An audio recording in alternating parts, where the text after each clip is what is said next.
Depuis qu'il a remporté les élections à la tête de la présidence de la jeunesse du Kwilu, comment a-t-il remporté ces élections? Est-ce que le Kwilu est bien représenté sur le plan national? Qu'est-ce qu'il a déjà fait et qu'est-ce qu'il reste à faire? Nous recevons Monsieur Héritier Tambou pour parler de son bilan. L'émission à suivre, c'est lundi 23 février 2026 à 21h30 sur Zondo Télévision, YouTube Zondo Couleur et sur France Bilengui officiel avec Malou Kinkoufi.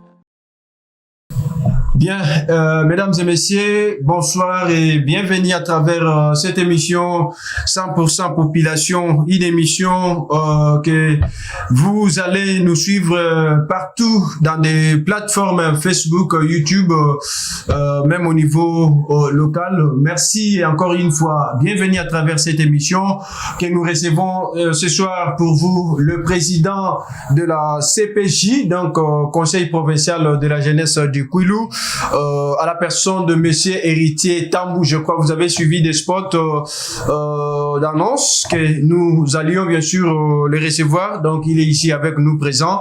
Dans le cadre de cette émission 100% Population, nous allons bien sûr discuter avec lui pendant tout au long de cette émission pour ce qui concerne la CPJ, Conseil provincial de la jeunesse du Kwilu. Monsieur le Président, bonsoir et bienvenue dans cette émission. Merci, monsieur les journalistes. Bonsoir à tout le monde et bonsoir aussi à vous. Merci beaucoup. Toyamio à travers émission Oyo. Poto Mekakobe Talisolo, Namo Italibongo, Conseil provincial ya jeunesse. Parce que l'élection qui est organisée avant aux Alawana, il y a eu des élections Oyo. Nous sous bimaki que ezalaki nomination au lekaki. Tu profiter pe na occasion Oyo. Est-ce que aux Ala nommé soit il y a eu des élections et même une tête il y a CPJ donc Conseil provincial il y a jeunesse il y a Kwilu. Merci pour la question Nayo. C'est une question dans une sarango presque. Chaque fois, il faut que les élections, surtout dans l'Afrique, ils ont contesté. Même au niveau des États-Unis d'Amérique, les élections toujours à contester. Mais quand les gens parlent des nominations, c'est trop aberrant. Mais il y a des élections sont à contester. Beaucoup plus, surtout dans il y a bateau mini bazara candidat comme on dit malheureux tout perdant. Ils ont beaucoup plus de discours ils ont utilisé dans camps divers non genre corps bazali na course beaucoup plus mais sinon il y a comme élection beaucoup plus dans Congo ils ont tu parles de Congo mais en Afrique ils ont toujours contesté même si les cas qui d'une façon crédible et transparente et a toujours de Alors merci beaucoup président likanisi ya kozala candidat na CPJ likanisi wana eutaki wapi motivation nini o esalaki yo pour kende ko s'aligner parmi ba candidat na élection ya CPJ donc conseil provincial ya jeunesse ya Kwilu. Comme on dit lorsqu'on veut arriver quelque part dans la vie, cela veut dire qu'il y a eu toujours une motivation ou une ambition. Vouloir être président du Conseil provincial de la jeunesse, et là d'abord parce que moi on a livré beaucoup plus dans ma activité depuis que j'ai commencé d'abord à Otanga nous allons toujours chef de classe là faut parce que ambition à vous diriger Badilengue et là ambition il est noté déjà ambition à la peine à banda déjà pour diriger mission il faut se d'abord qu'on fait prôner d'abord unité nationale entre jeunes parce que les balobi force ya mboka ezana ekambama na ba bilenge et ba bilenge wana pour ba prôner force en lobby il faut bazala d'abord uni ba ko partager ba idée ya malamu ba lunga na kati ya ba divergence parce que ça ba bilenge bazana ba divergence et belé bazana kata ba problème boyoka nezate et za la passe pour va développer les lokomoko ya malamu pour na mboka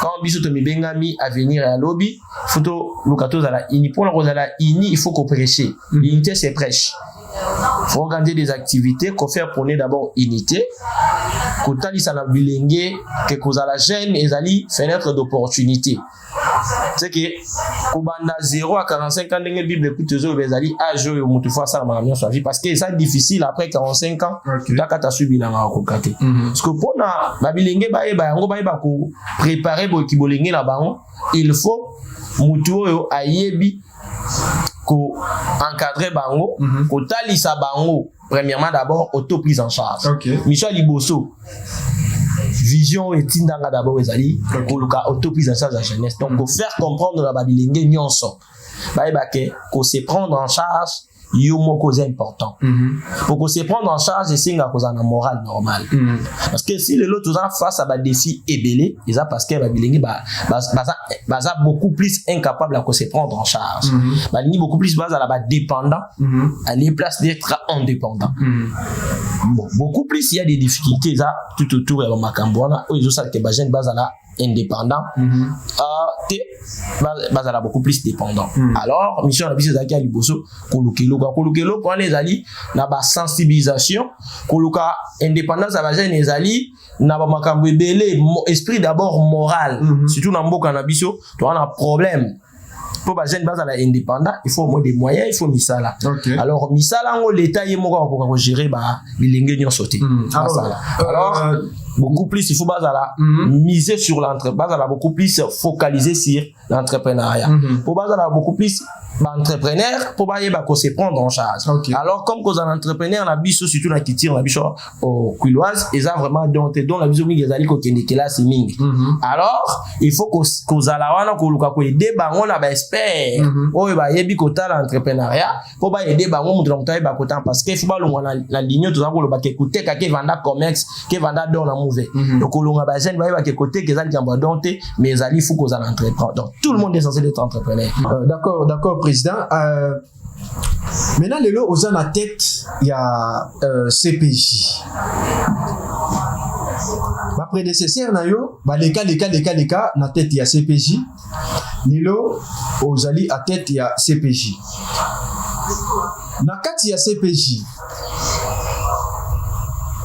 nini oyo ozwaki comme bien parce que lelo au moins lelo ceux qui mokonzi azo lungwa ndenge président nabiso président Tshisekedi soki une fois que pouvoir réseau aussi la zokende yenda kozala redevable sikoyo na face ya population ya mboka nabiso Congo maintenant sikoyo population ya kwilupe ba kotala que ndeko héritier Tambu ou azalaki président ya CPJ lelo par exemple mandat na ye et s'il a sali 5 ans ou bien 10 ans na habité ba règlement na bino soki prévoir combien des années lelo pouvoir na ye e bandi ko sila sikoyo maintenant sikoyo oyo prédécesseur na ye atikela ki par exemple soit bureau ou bien kiti ou bien mutuka ou bien moto ou bien boye tozo banana nu ko senga nanu oyo wana yamboto kende na ba effort oyo ye asalaki nini asalaki maintenant sikoyo nini oyo kutaki na kati ya CPJ yambo okota na pouvoir donc na oba prédécesseur na yo batikaki mituna wana si na répondre yango moi mingi y a beaucoup plus là vous parlez de c'est en train de faire allusion de la moment remise et reprise donc voilà état des lieux voilà beaucoup plus alors de la remise et reprise nini on a la kutaki bon j'espère qu'à un moment il y a remise et reprise là il faut répondre à la question mais je vais répondre bon là moment il y a remise et reprise yo zali mo panza ça le bi conseil déjà à un moment il y a remise et reprise tout kuta qui caché tout ça qui remise et reprise d'ailleurs il y a bureau ya ministre tout kuta qui caché à pas mal tout kuta qui caché na moment remise et reprise na balabala ou bien na bureau parce qu'il faut que préciser tout ça li remise et reprise na bureau ya ministre cela veut dire il n'y avait pas un bureau oui caché na ba kiti ya lolenge wala ya mabaya wana tutaki yango za ki trop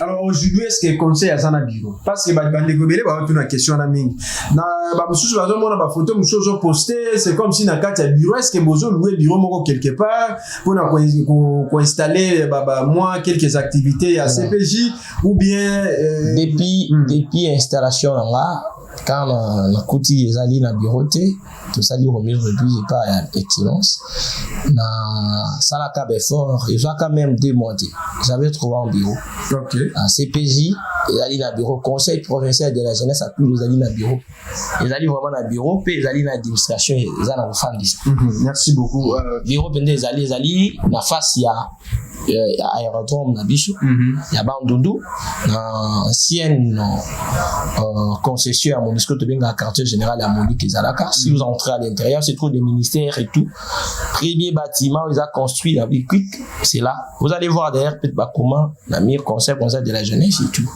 Donc, merci beaucoup.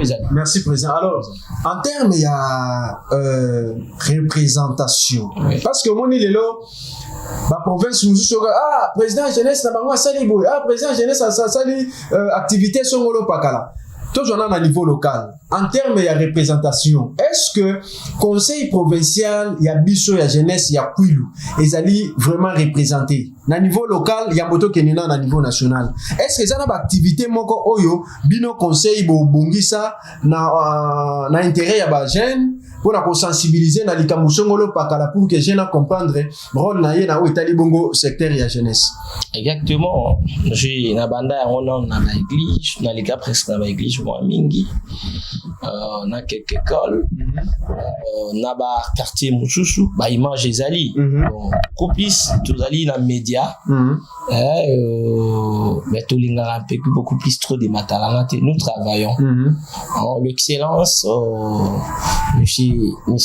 comme les gens disent comme un travail excellent aussi à des fois c'est fait en silence j'ai eu à le faire raison pour laquelle Nazana a livré mon qu'on a eu comment ils a livré ils sont livrés on a commis ils a intitulé connaître les conseils de la jeunesse en quelques lignes là où je parlais de la mission du rôle du fonctionnement et organisation du conseil quand la thé vous a publié quand la thé vous a remis dans ba école dans ba association des jeunes ba rôle ya conseil mission ya conseil et fonctionnement ndenge nini livre les allez intitulé connaître les conseils de la jeunesse en quelques lignes.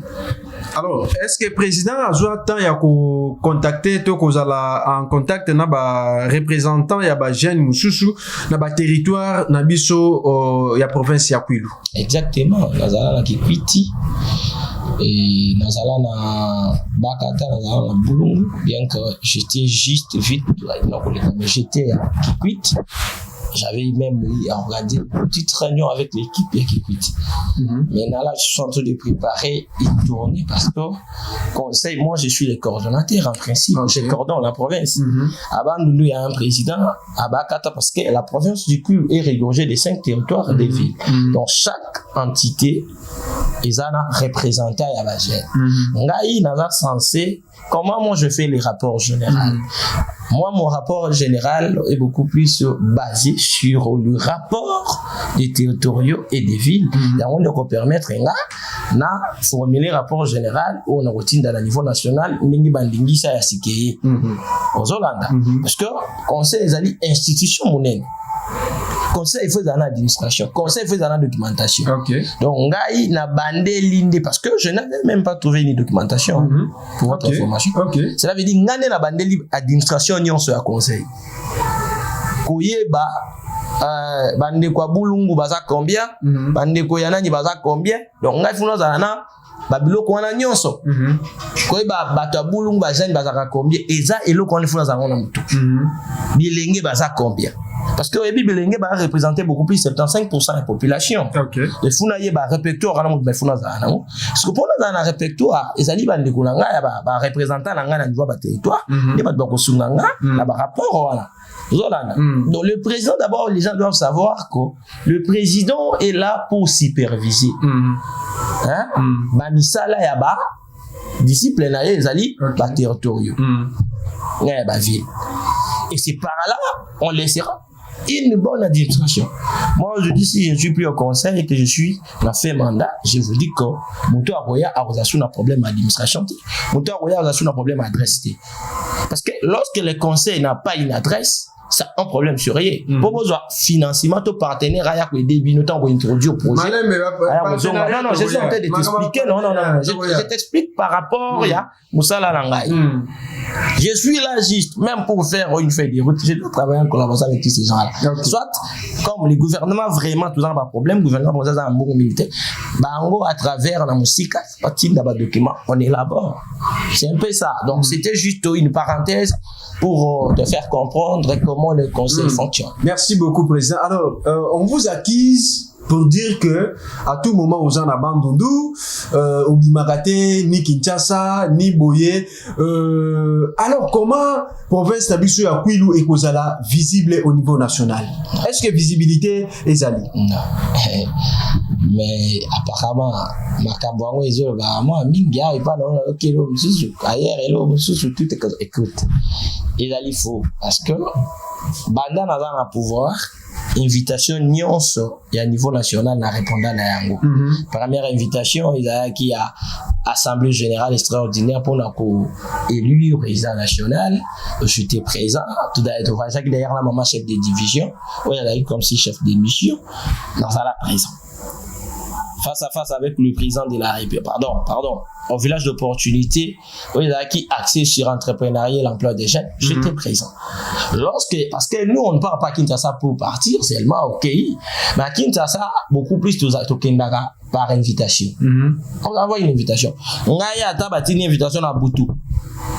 Demain, je fais un effort d'être là. Donc, depuis, nous avons le pouvoir, en répondant, n'a invitation sur un niveau national. Donc, le Kwilu a été toujours représenté valablement.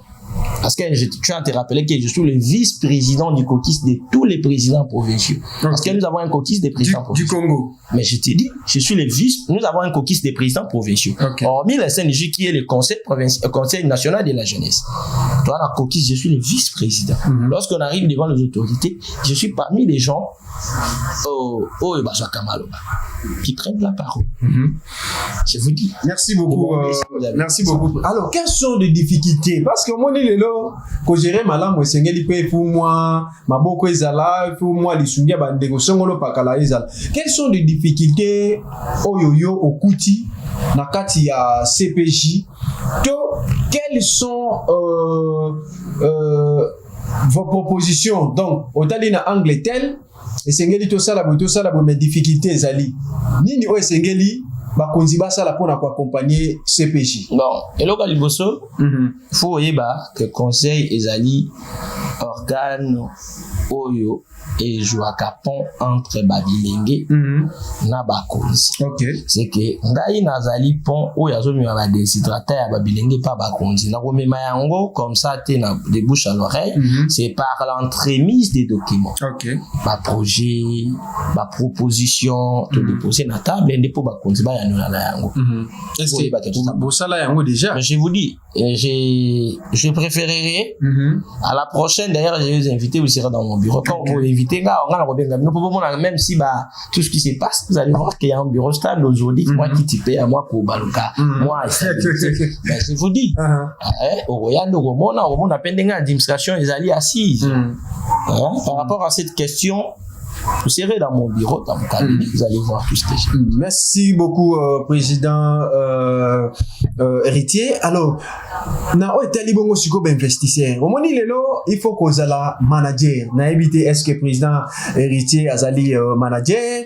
Est-ce qu'il y a eu proposition ya ko kende ko luka ko proposer to ko luka ba investisseur na niveau ya libanda ya mboka pour que ba ya ko accompagner jeunesse ya Kwilu na ba activité songolo pakala. Donc, est-ce que na ba plan na bino na ba plan d'action na bino besoin temps ya ko luka ko benga ba investisseur to ko sala ba projet ya ko élaborer ba projet pour na ko luka ko tirer ba investisseur na province ya biso ya Kwilu. Merci oyebelo boko ba investisseur ba inda ko benga ba monter ba investisseur ba yaka sur base ya ba projet nabino. Cela veut dire beaucoup plus pe ba investisseur to ba partenaire ba yaka beaucoup plus ba travailler sur base ya ba mission na bango. paye ba intérêt na kwilu tozana intérêt ni on est beaucoup plus on a vu sur est bazana moins privilège, il y a trop des ONG, trop de projets parce que là-bas ba investisseur ba yebi pourquoi Kwilu, toza sous na ba investisseur mingiti. Pourquoi? À l'époque, il y avait Monisco, UNICEF, et permanent. Moi, ba organisme, oyo sungaka moi ba ndeko. Pini douana beaucoup plus n'impact à Monisco, ils allaient qui na moi en play. Nandenge na biso Kwilu. Mais banda ba bloc ba organisme ici, zonga. Moi difficulté ils allaient moi mingi. Nandenge na biso Kwilu, ils allaient biso bandeko ya Kwango, bandeko ya Maindombe. Ozolanda. Biso ba province espace Karabalulu, toujours traverser dans moi ba difficulté na mingi. Mais mingi toujours ko introduire ba projet na biso et pas ya ba ndeko mususu gouvernement d'abord moi honorable oyo bazali na lisungi il faut aider ba projet à bilenge na minute faut d'abord ba premier investisseur na biso to ba partenaire ezali ba compte na biso d'abord il y a Libanda, on a eu à introduire, tous les dans pays, dans les Nations Unies, il y a tout, je vous dis, il y a eu des projets qu'on a introduits. Vous voyez, cela veut dire, projet exact que quand il est là, va répondre. Bien que bango mingi banizara sur impact na site. Ceux qui n'a qu'à il y a programme na bango fait des routes na bango peut-être cool ils a quitté ceux qui mo commis ko joa bango ba ya commis par rapport ya ba bengango ba force majeure. Ozolanda mais beaucoup plus faut que y ba ke Kwilu kwa ngoma Indombe ba province dans otangelo wana comme que déjà na moi ba difficulté à makambo etali ba investisseur vraiment tout ba organisme makaso genre na mais ba projet zo kota parce que bato ba ko sungeza ka ate bango même ba konzi na biso bazana ba projet ya mi baleto ko koti la mukonzi amoni a projet oyo na ko contacter ba tutel parce que ba konzi bazana faciliter ko kuta na ba organisme makasa mususu puisque biso ba konzi et bazana niveau national a comme on a projet funa sunga pour na sunga on faut la cancela zolanda donc à travers ba konzi ba projet na biso pe cause à la réaliser si pas na ba fond na bango par ba relation mususu ba agenda là-bas donc on fait ça. Merci beaucoup président parce que toyoka ki moi ba nungu moko bande ko musu ba senga ki non ye président esengeli kaka alungwa ba lobi ba gestion pendant que toyoki ko to lobi ke bureau ezali ba évoquer mama belé mais tozo bangela est-ce que na bandeko yo ba prédécesseur na yo ba leka apparemment toyoka ki mambu ya ba détournement te donc apparemment ba bimane ti ba 5 ke na ngambu wana bazalaki selon l'analyse ba tutelo ba ke basalaki bien wana biso to éviter to na commentaire ko sala te mais biso na ngambu mususu toyoki ba biloko ndenge bazolo ba nungu réaction na yo ezalaki nini peut-être oyoka ki pe ke non bandeko mususu basengaki ke non yo o démissionner réaction na yo ezalaki nini peut-être tant oyoka ki message soki oyoka ki message voilà et bien on troté et peut-être pour Kamine moi personnellement na message on est comme la vraiment beauté à fond comme la été mon continuer sur ba critique gaé nga nazali président ya Bilengi nazali président ya parti moko ya Bilengi te nazali président ya Bilengi nyonso ezala ba yiba singa ka bato na ba réseaux sociaux ba oyo bazali pe maboma ba oyo bazali ba handicapé ba oyo nyonso bazali Bilengi bref nazo combat bango donc nazo yeba ki nazo kamba so nazali na province d'Angai par exemple na 10 000 jeunes il faut na yeba ke il faut naza face à 10 000 esprits naza face à 10 000 comportements il faut pas même le président de la République même les gouverneurs bazanga raté les pouvoirs ezalaka privilège les pouvoirs ils ont beaucoup plus na ba niveau surtout na biso na Afrique ezaka ngambo to bengaka fardeau voilà. Alors vision na yo pona province ya Kwilu parce que toute personne que vous soyez qui ce soit qui ndenge nini du côté administration politique tout ça mutu azalaka toujours na vision. Alors vision na yo eza nini pona Kwilu ya lobi? Non, vision nanga, j'espère qu'elle explique qu'il y a une question qui quand on m'avait demandé qu'est-ce qui m'avait motivé. Donc motivation c'est la vision. D'accord? J'avais dit d'abord derrière autonomisation ya Bilengi.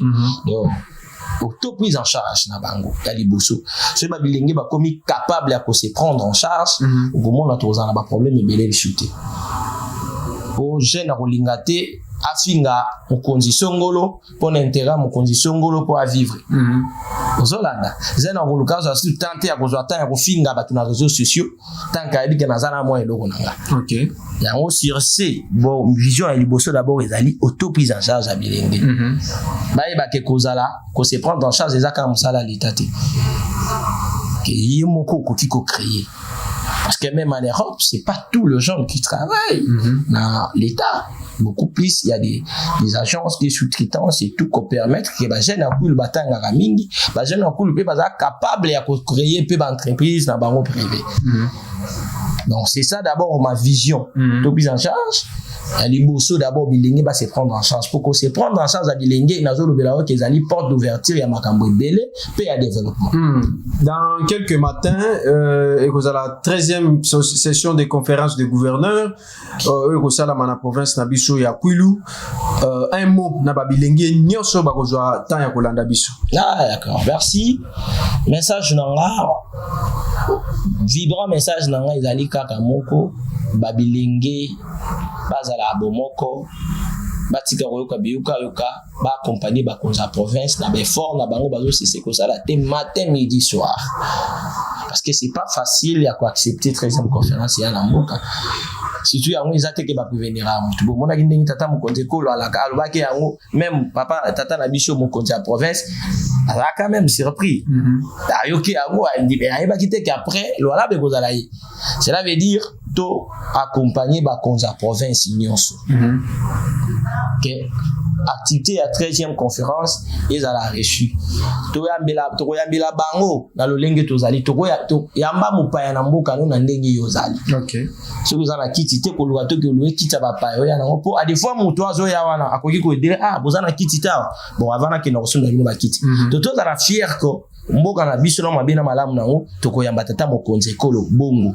Merci beaucoup. Toza la ini toza biso nyonso ba mobilisateur toza biso nyonso ba toza biso nyonso ba terre ya ko assurer assainissement na kata ville na devant ba parcelle na biso na ba route na biso nyonso principal pour visibilité à malamu ezal. Merci beaucoup président, je crois en conclusion parce que vraiment to komi na suka ya émission na biso conclusion na yoko kozala nini. Conclusion na beaucoup plus j'espère que la singi unité OK na bilenge parce qu'il y a bientôt peut toujours organiser un dialogue interjeune dans le mois de mars to yamba bilenge bande musu ba 8 ailleurs. OK tout sur le dialogue interjeune et que ça la manabiso na c'est ça le dialogue entre jeunes donc il y a province en Kwilu. OK donc ba territoire tout ça la représentant il faut bazana parce que le système ya musala ba président ba territoire bazali beaucoup plus parce dépendre na AT c'est l'autorité des titres na bango zali ba AT lorsqu'il y a une activité d'urgence les AT doivent aider vraiment nécessairement ces gens là de venir représenter leur territoire en cas de quoi ba ko zala représenter par bateau ba moko ba ko mandater na kata ba association ya ba différents territoires ezaka résidents na kati ya ville ya bantu.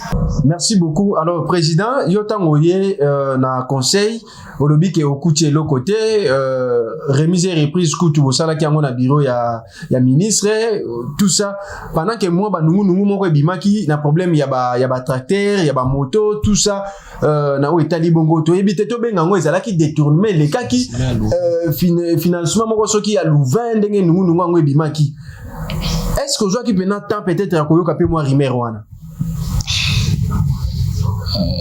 ozo si apprendre là j'ai dit kandingo yoki wana ngapina yoki pa na yo kandingo yoki ngapina yoki pa na yo parce que je veux dire que ça financement moko bo ya mindele et c'est ngaki ba financer na province pour l'intérêt ya bilenge ba tracteur ba nini et yaki pour luka ça la misala mais apparemment et yokanate et monanate ni moto ni ba tracteur ni mbongo intervention to lilobano ko kozala nini tout autour ya nungu ele kaki wana. Bon Ah, et bien, on tient la poutière. Je suis la poutière qui a envoyé par film. Moi, personnellement, quand on a eu, je vous ai dit tout à l'heure ici que je vais trouver tel cachet. C'est qu'il y a un autre dans la poutière. Ok. Merci beaucoup. Je crois que Tokomi Nasuka. Donc, Tokomi Nasuka, Bandeko Balandi, Bourgeois qui t'a Kolanda, émission 100% population. Oyo Toyambaki, Mwana Mboka, héritier Tambu, donc président provincial ya jeunesse Nabiso ya Kwilu, ya conseil provincial ya jeunesse. Tozalaki naye awa tomeki kobeta lisolo na wetali bongo collaboration d'abord ya ye na niveau national.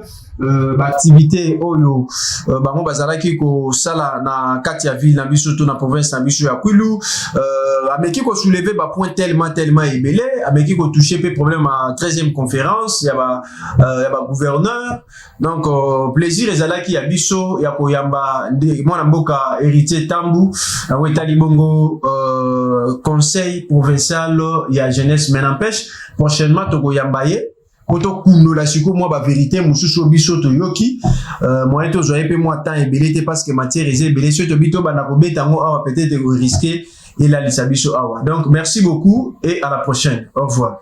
Depuis qu'il a remporté les élections à la tête de la présidence de la jeunesse du Kwilu, comment a-t-il remporté ces élections? Est-ce que le Kwilu est bien représenté sur le plan national? Qu'est-ce qu'il a déjà fait et qu'est-ce qu'il reste à faire? Nous recevons Monsieur Héritier Tambu pour parler de son bilan. L'émission à suivre, c'est lundi 23 février 2026 à 21h30 sur Zondo Télévision, YouTube Zondo Couleur et sur France Bilengui officiel avec Malou Kinkoufi.